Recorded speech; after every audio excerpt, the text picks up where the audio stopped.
Hey, I'm excited to start making these sort of laid back videos with the intention to bridge these spiritual concepts in a practical way. I think a lot of times people on the spiritual path can feel what resonates for them. They hear these spiritual statements per se, and on a certain level, we're like, yes, that feels true for me. But how do I integrate that into my everyday life?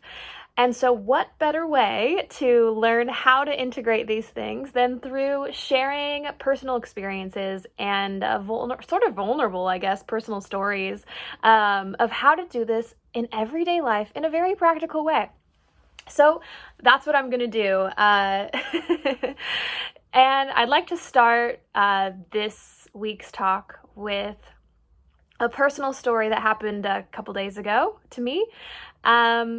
And this one has to do with realizing that it's okay to let people be who they are. It actually makes total sense to trust that everything that's unfolding for us is perfect. And the way that people show up, even if they have certain tendencies that you're like, ooh, that's... the mind wants to judge tendencies. It wants to like pick people apart a little bit and, make it all wrong. I have found that every situation is offering me something in return, even with the tendencies. And in fact, a lot of times the tendencies show up to bring up that trigger within me, to give me the opportunity to sort of let go and just accept people for who they are. But not only accepting people for who they are, it's also realizing that that person is actually bringing me a huge gift by being who they are. Sometimes they don't realize the gift that they are bringing. That's definitely something that happens. So they may, it's unconscious, right? It's almost like there's this tune to the universe that is, we're all one type of a thing. So the interactions that we have with people are offering us a glimpse of ourselves. It's a perfect interaction that's giving us a gift, even if the individual doesn't fully understand the gift that they're giving someone. And I want to share an example. So my husband and I are getting his contractor business off the ground, and sometimes I'll find leads for him. So what that looks like is I may be on Facebook or whatever, like commenting on posts when people are like, hey, I need someone for this, I need someone for that, and I'll get on there and give his information or whatever. So I was doing that, and I guess I had responded to someone who he had already worked with before, and someone who I had already reached out to like a couple weeks prior, or like a couple months prior, whatever it was. And it turns out he didn't have a super positive experience with this individual. He had decided that he didn't want to work with them anymore. So, whoops, I didn't remember that it was the same person, and I'm out there like publicly messaging her. She's like commenting like, oh yeah, I don't think that that's gonna work out. And then she sends me a private message afterwards, explaining, like going into detail about everything that my husband did wrong and why she doesn't want to work with him anymore. So it was something about how she had said something to him, and then he was too sensitive in her experience, and that he told her bye, and that he didn't want to work with her. They both kind of shared the same story about, just not being a match, right? And what it was bringing up for me was that, wow, the mind likes to run and like criticize everybody. It likes to explain what everyone is doing wrong. And I felt the hook. I felt what this situation was offering me. Although I could see on a surface level, I think that she was sort of trying to like convince me that, my husband was wrong or something. But it had a hook to it. It was so perfect for me. Maybe from a 3D perspective, we might say that this situation is threatening and I need to defend, or I need to talk to my husband and explain, customer service or something like that. Like I need to go and fix this and make sure it doesn't happen again. But as I settled away from that trigger, it was very clear that, no, this is so perfect for me. This is offering me a glimpse into my tendencies to be sort of judgmental. of everybody and try to fix problems on that level. When in this situation, it's just offering me a chance to let that go and allow people to be who they are, to trust that the interaction that my husband had with this woman was perfect for them, and that I don't need to go meddling in here. In fact, what it was hooking me for was to see my tendency of meddling, to see my tendency of, sort of criticizing and condemning and analyzing, and just allowing it to be as it is. And that's sort of like how I responded to her. It was like, oh, wow. Sometimes when people say things to me that, if they say that they don't like my husband for whatever reason, I feel like my initial feeling is that I need to do something about it. But in this situation, I just want to say thank you for being you, because it's really showing me that I'm just going to let him be who he is and let you be who you are. And thanks for showing up in the way you did. I really appreciate it. And of course, the reaction is like, what do you do with that? It's like, oh, cool. Like there's nowhere else you can really go with that sort of thing. I don't think it's the usual response, right? But I'm genuinely thankful for this woman showing up the way she did.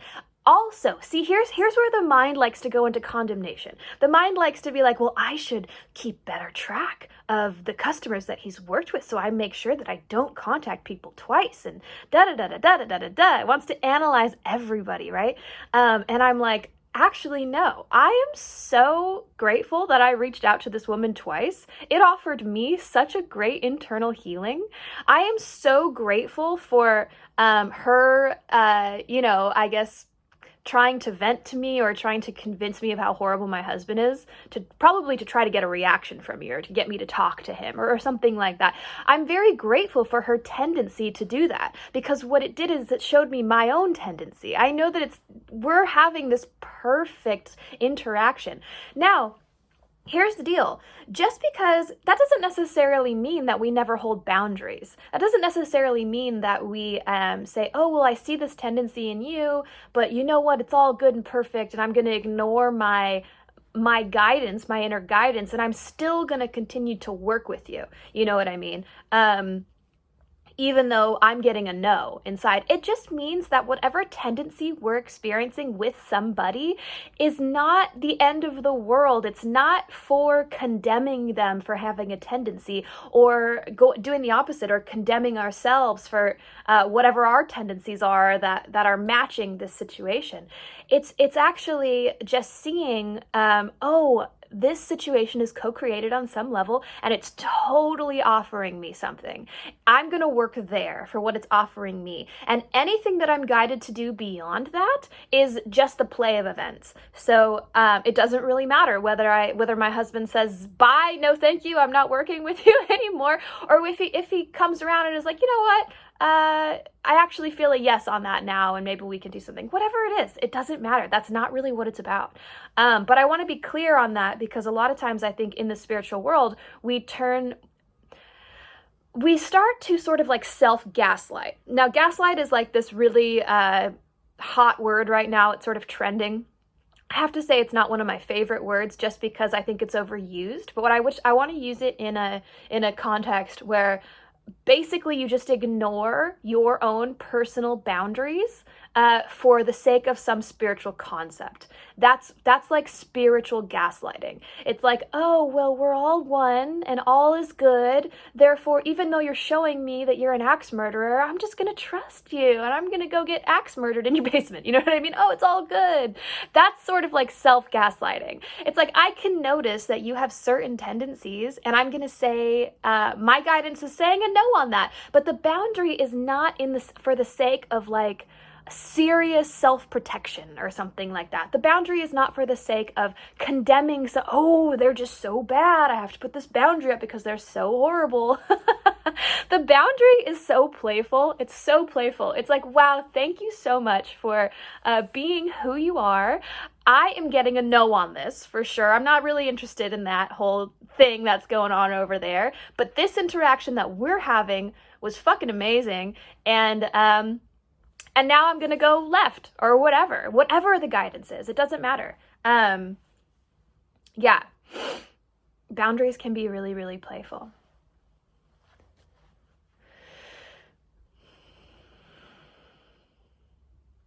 So it's also okay to feel whatever we're feeling.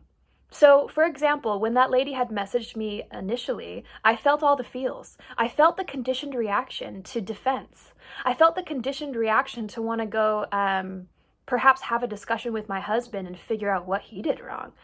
But the opposite too, to like listen to his side of the story and then, oh yeah, no, she did a lot wrong too, right? To sort of analyze. And I'm like, ooh, it's a distraction. That's not really what it's about here. Although, to be clear, just by doing the inner work, by using it for your own evolution, afterwards, it might be normal and natural, and you might be guided to actually have conversations with people. But that's not really what matters. What matters is doing the internal work. And the other stuff is like, whether you do or don't, it's just like whatever you're guided towards, right? I have learned so much over the past year or so, probably a few years actually, that life is here to help me awaken. And a lot of times I thought that my awakening, the evidence of my awakening would be shown in a physical sense in terms of like having a bunch of money or having a business all figured out or achieving my entrepreneurial goals would show how much I have it all together.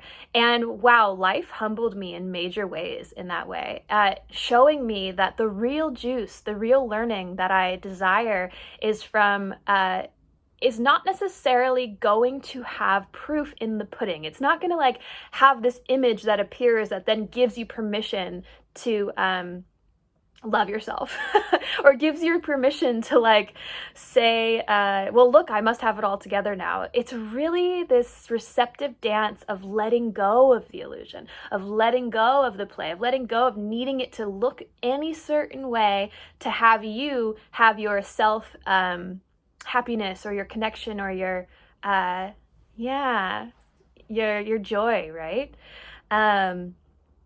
And so I saw that tendency as well start to pop up with the situation with my husband, because what I am seeing is I'm valuing like making sure the business runs correctly and making sure that we're improving and making the money and which makes me really, really want to analyze and figure out like how we're going to get better. And it has this energy of sort of condemnation. When I let go of that a little bit, it doesn't necessarily mean the business is going to fall apart or that we're not going to get better in terms of like how to run a business. You know what I mean? It doesn't necessarily mean that. It just means that that's not where my ultimate focus is. My focus is on using life to help awaken my mind. And that's what it's all for. In fact, many times if I've used it for other purposes, it comes around and just like, that's not your path, Angela, type of a thing. Like I don't think that's really what I chose here, to like use it as a way to build up my self-esteem. That's definitely not the path I'm on, and I think it's not the path a lot of us are on. So another thing that was coming up pretty strongly is just accepting the archetype of the fool. And just being willing to be with whatever experience comes up for me, whether that's making a fool of myself, being awkward, or, offering wisdom to someone on the flip side, whatever it is, just be with it and just be relaxed. I think there was a tendency within me, and possibly within many people within the spiritual community, is like wanting to appear that we have it all together, or wanting to appear that we are spiritual, right? By being calm, connected, stoic, whatever image comes to mind, being the goddess, right? That's a big one. Such pressure on the person. Jesus, I have to be the goddess? Like really high standards here. And it was just so relaxing to see that it's okay to be the fool. And the reason why it's okay is because it's not like you're trying to be the fool. It's just that whatever experience comes up naturally for us, that's our learning, and that's what's being offered to us. And being deeply with whatever it is actually how we learn. That's actually how we evolve. And we're not the ones who are supposed to create the curriculum, for lack of a better word, create the stuff that comes our way. We're not the ones that are supposed to dictate what role we play. We're just supposed to be receptive to what's coming to us. And by what's coming to us, I mean everything that comes to us. So that's subtle. That's also like feelings, emotions, thought forms that come to us. And then also what comes to us in a more physical way, like experiences, interactions, all sorts of stuff. But when we notice, the experiences and interactions that we have actually do have an emotional and thought form to them. It's always our own interpretation of those things. So what is this experience bringing up in me? What is the thought forms and the feelings that I'm having? I like to look at it as those thoughts and those feelings aren't really me. They're not really who I am. They're being given me to work through. They're always going to show me where the learning is. So we are not trying to escape those feelings or those thoughts. We're actually trying to be fully with them without self-condemnation. So self-condemnation a lot of times comes from just associating like who we are with that stuff, or thinking that because we acted in this way, that's our definition of ourselves. I like to create a little space there, right? And say, it's not me. This is no different than walking down the street and coming across an experience like a person or a situation. We don't consider that us, but it is us in a way. It's just like my feelings and my thoughts are being given me to work with. Okay, they're not a definition of who I am. Therefore, whatever comes my way, I'm willing to look at it. I don't need to hide from it for fear of my own self. I can be deeply with it. So a lot of times when we have this spiritual image that we're trying to live up to, we sort of avoid or pretend that we're not having big emotion or these experiences, and we totally bypass all the learning that was being given to us, all the opportunity that was being given to us. Or we shame ourselves for having a story. We shame ourselves for feeling strongly. It's just a misinterpretation of what it's for. So it turns out that when we have something pop up in our lives that brings up big feelings, that brings up the story per se, it's always the story, right? That's for you. That's not something to be avoided. That's something to be integrated. That's something to be with deeply. And what I mean by be with deeply is to allow yourself to observe it. So feel the feeling. You can sort of witness the feeling within you. You can hold it gently. Hold it like, I think the mindfulness practice is like having a guest in your home. Sort of, you're not resisting, you're not trying to make it leave. You're just allowing it to be there. And then through that process, notice that emotions come and go as they will. They greet you because they have something to offer you. And as soon as they have nothing to offer you anymore, they will leave on their own. This is not something that we have to control. It's more of an art form of how to work with them, how to work through this process. So here is that process. Basically, to allow yourself to feel what's coming up for you without any condemnation or judgment. And then also, if we're adept enough, if we're used to, working through our own experience, we can also start to notice that feelings often come with thought. In fact, I would say always come with thought forms. And these thought forms can be very, very fast. So maybe we don't even notice them, but they come with this sort of conglomerate of like a thought form. So as we can view what those thought forms are, those belief systems, whatever they are, we can start to see, well, how is this not in alignment with the truth of who I am, or the truth of what really resonates for me? It always has some form of like being out of alignment with higher self, you could say. Like resistance is a classic one. It's like, this shouldn't be happening, or this is a threat to me in some way. These are the things that are like very core out of alignment, and they're usually very simple. They can be applied to so many different scenarios. So the scenarios are very diverse. The thought forms themselves tend to be very, very simple, and they just we totally overlook them and don't even notice that they're occurring to us. And then we get this big emotional reaction that's sort of like our guidance. That's how the emotion is relevant for us. That's how the emotion has something to show us. In that it's an indicator of these thought forms that we're experiencing.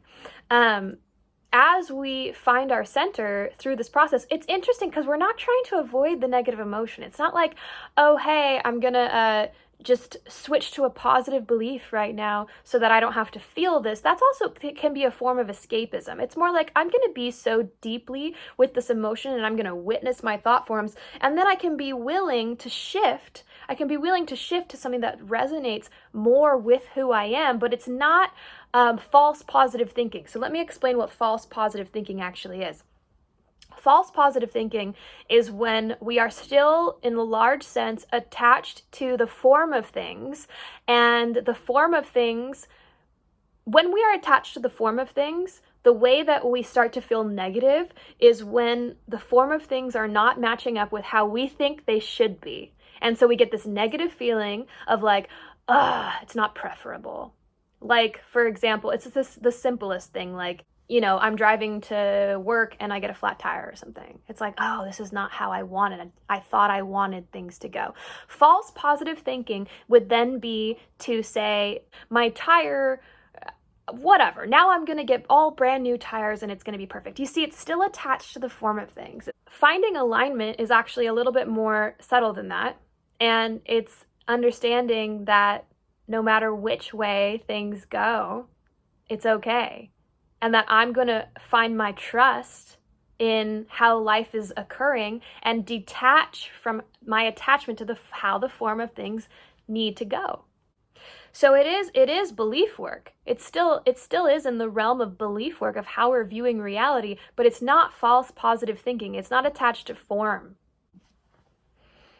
Okay, so also, I am seeing so deeply how every interaction that I have with somebody is really showing me my own mind, which I love, okay? So, for example, I had a situation come up recently that brought up a lot of my story. It brought up a lot of, let's say, a past trauma, and big feelings. Now, since I am working on integrating, and not really working, it's a natural thing. Like, it's relevant for me right now to integrate this, allowing yourself to feel, to not try to lose yourself in spiritual bypassing, to not try to appear like you have it all figured out. Instead, just allow things to unfold as they will. Since that's very relevant for me, it was like a perfect opportunity for something to arise, to bring up a story, to bring up some sort of a past thing and have it have a big emotion for me. And it offered me the opportunity to just sort of like allow to put into practice what is relevant for me right now.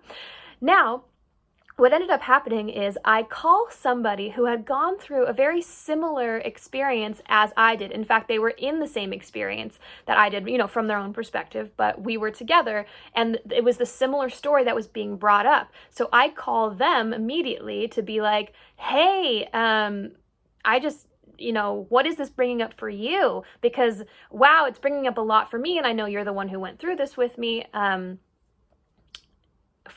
For sake of like privacy, I'm not going to give too much information there. But basically, we had gone through a similar experience. There was life circumstances that was bringing up this experience. And I was contacting someone who I had gone through it with to chat about how it was making them feel. And I came with this energy of like, wow, it's just bringing up all this. And immediately what was mouthed back to me was, well, you're just, I faced my healing head on. That's why it's not bringing anything up for me. And you just haven't basically healed as much as I have. And that's why it's bringing up this trigger for you.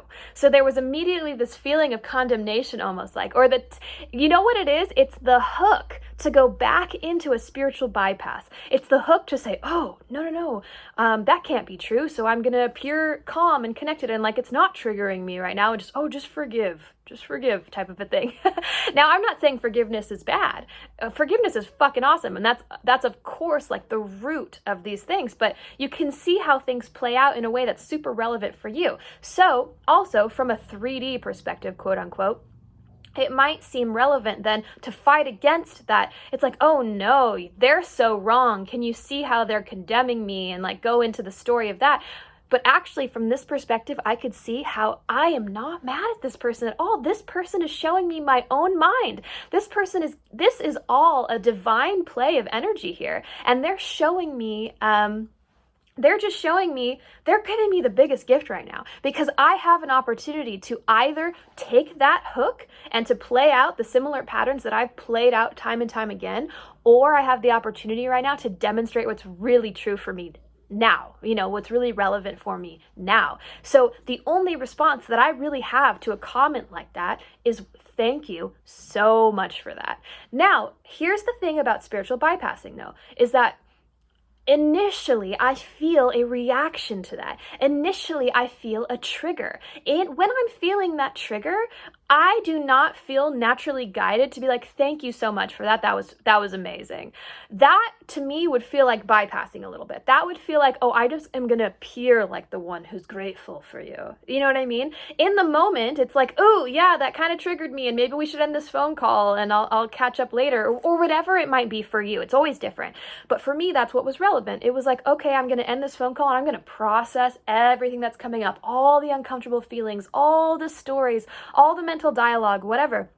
And then afterwards, after that sort of settles, it was like clearer to see that that this was really my gift. And then there was like that genuine thankfulness, like that genuine, wow, that was fucking awesome. And I really appreciate that.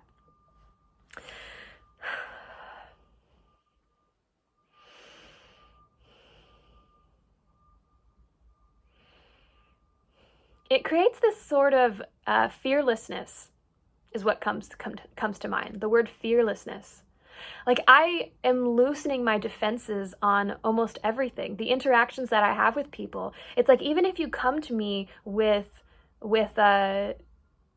triggering, quote unquote, triggering behavior, even if you come to me with condemnation, if you come to me with anger, if you come to me with, upset, you're upset with me. Like, a lot of times the ego wants to fight against that. It wants to,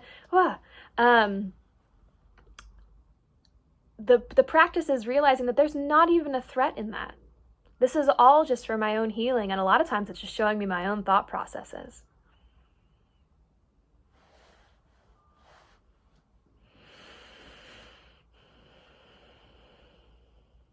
Now, this doesn't mean that we don't do our best, like, to be kind to people around us. It's not like, oh, when you're mad at me because you think I've been unkind, that I'm just like, I'm just going to let that condemnation go and not judge myself and keep being unkind.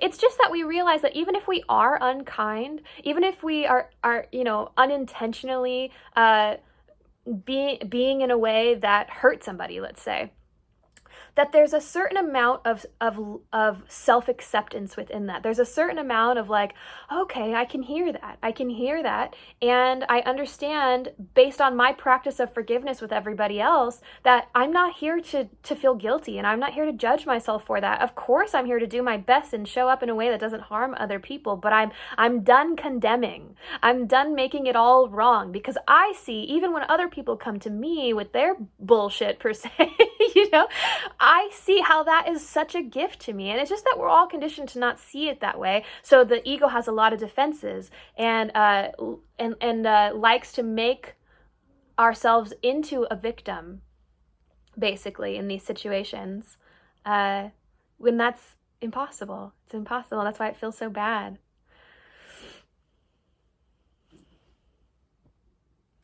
And making yourself seem like a victim. You can't even be a victim. It's just missing the stuff that's arising. It's just overlooking the gift that was being offered. And so because you overlook it and you're stuck in the upset of it, you're stuck in the reaction of it, it feels like you're a victim, because that's actually the perception, that's actually the belief systems that you're playing out. So of course, anytime we have a belief system, we feel the emotional reaction of what that belief system actually is. And so it makes it seem like it's real, but it's not real, okay? The way that we're supposed to interpret that is our emotional body is giving us the information of the belief systems that we're playing out. And we're supposed to take that into consideration and say, do I like that? Do I prefer that? Does that make me feel good? Does that feel in alignment? So the path really is finding the belief systems that bring you to the most clarity, that bring you to the most peace, relaxation. And the way that I like to say that is every time we get that note of really relaxing and something that really feels true and just totally releases you from all that judgment and guilt and condemnation that you were projecting on everybody else, but also on yourself, It's like higher self is giving you a little glimpse of heaven, of what heaven tastes like. And the way that we, experience quote unquote heaven is by finding God's perception, by finding the perception of heaven. That's all it is. It's a mental game that we're in here.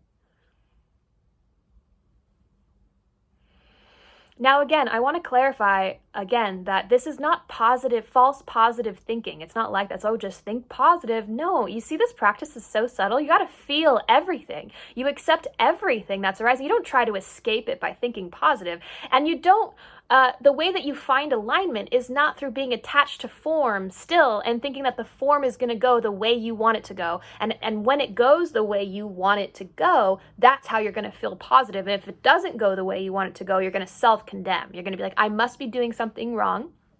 I need to feel guilty and I need to change, basically. We're letting that go. See, that sort of dynamic is very relevant to a lot of people in the spiritual world, because I feel like that's sort of the initial journey, right? That's the initial process is, I'm going to learn how to manifest. I realize that reality is my creation. I realize that I am, everything is happening to sort of help me awaken. I realize I'm not separate from it all. Therefore, I'm going to try my best to determine, I'm going to try to create a reality that I prefer. And that's going to be my evidence that I am doing good. So play that's very relevant for many people. And as we play that out, that's awesome. There's nothing wrong with it. It's just, it's a stage. It's totally a stage. And then eventually you start to realize that you don't want to dictate the way things go. You do not want to. You know why? Because our conscious mind, our little like personhood that we find ourselves in right now is stupid. It's really dumb. We do not know what is right for us in terms of how we're going to awaken because we're blind to it. We actually just need to sort of like take a back seat in that regard and allow things to play out as they will, and use them to let go of all of our attachment to the way that the form goes. Now, that doesn't necessarily mean that you just become a doormat. No. See, the practice still involves listening to your inner guidance in terms of when you get excited towards something, totally pursue it. That's given you for a reason. It's just that we don't always know what that excitement is for. Like, we think that we're excited. If we're excited towards something and we think that I do this because it's like the excitement seems to feel like right here to me. It's like, if we're excited towards something, a lot of times we are thinking that we're excited for that because it's going to bring us something in the world per se. Like, oh, I'm excited for this because it's going to start a big business. I'm going to make a bunch of money. Whatever other forms in the world, right? Or I'm going to go on an awesome vacation and have so much fun, and that's why I'm excited for this. I've noticed that my excitement towards things, I do not know, and I need to let go of all expectation of why I'm even excited or drawn to something, because it could be showing me something totally different. Like basically showing me that the form is not where I want to draw my excitement from. The form is not, like, thinking that I know where I want it to go, basically. I know I've said that a million times, but it's just like, it begs repeating. Like, we don't know what it's for. It's always ultimately for awakening our mind. So we can still find empowerment. Like, if we're excited towards something, and we feel like, oh, but I'm just not going to follow that excitement, then there's belief work to be done. And the belief work is in finding whatever thought forms and such are telling us like that we can't do that, or we can't follow that excitement. But on the flip side, if we're like really attached to how that excitement needs to turn out, how that situation needs to turn out, then the belief system, then again, it's work in the belief systems of like finding acceptance for the way that reality is. And it's not like, oh, I can't change reality, I'm just going to accept it as it is. That's not what I mean by acceptance. What I mean by acceptance is, oh, I see that no matter how this plays out, it's so perfect for me. And whenever it doesn't feel perfect, whenever it gives me a trigger feeling, I know that there's something there to help me see.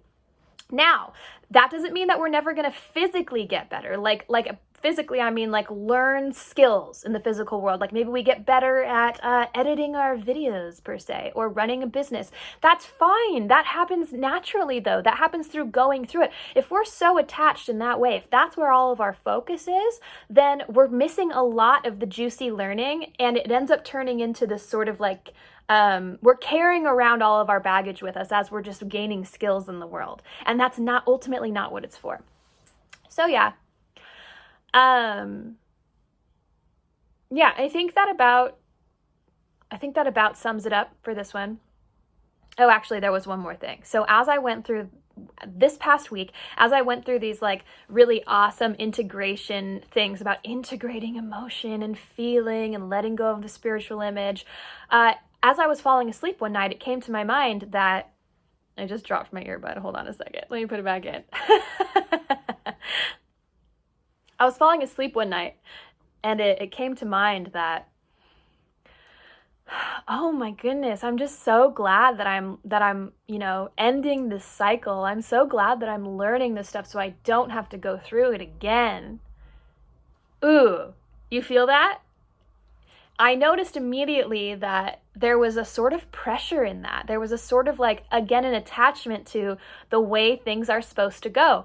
And I had this gentle insight as I was just feeling that, lying in bed, this gentle insight that it's okay. It's okay if anything recurs. Like, okay, so learning something, we don't necessarily have to have it like 100% learned and tie the bow on that and seal it off and send it away, and I'm never going to experience that again because I've completed that cycle.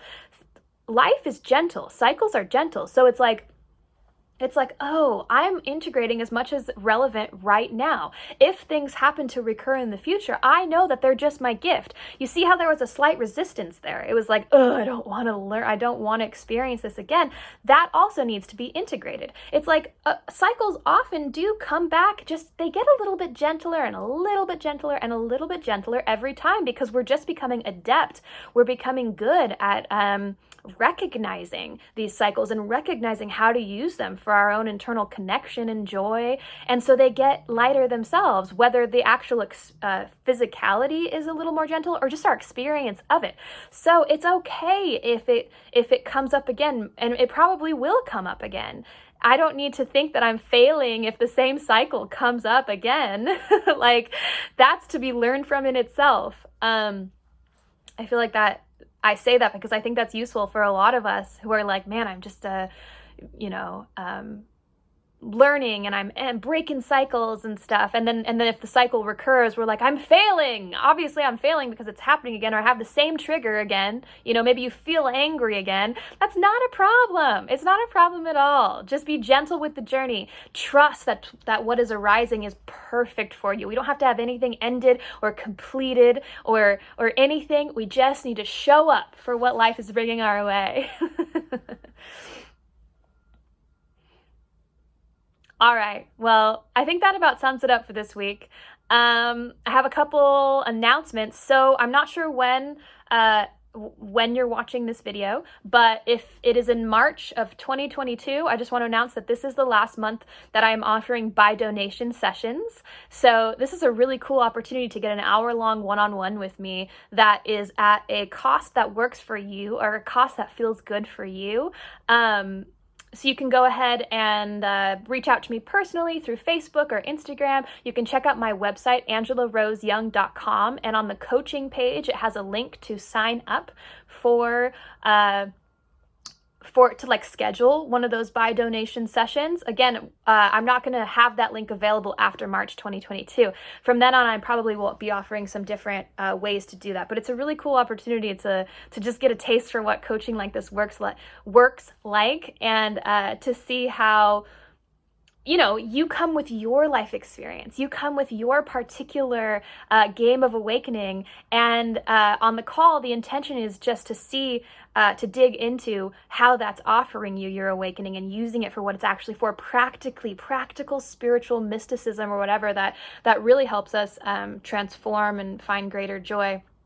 Because the conditioning out there is strong, guys. So it's so easy to use our experience for the conditioning of the world is basically to think you need to gain something in the world.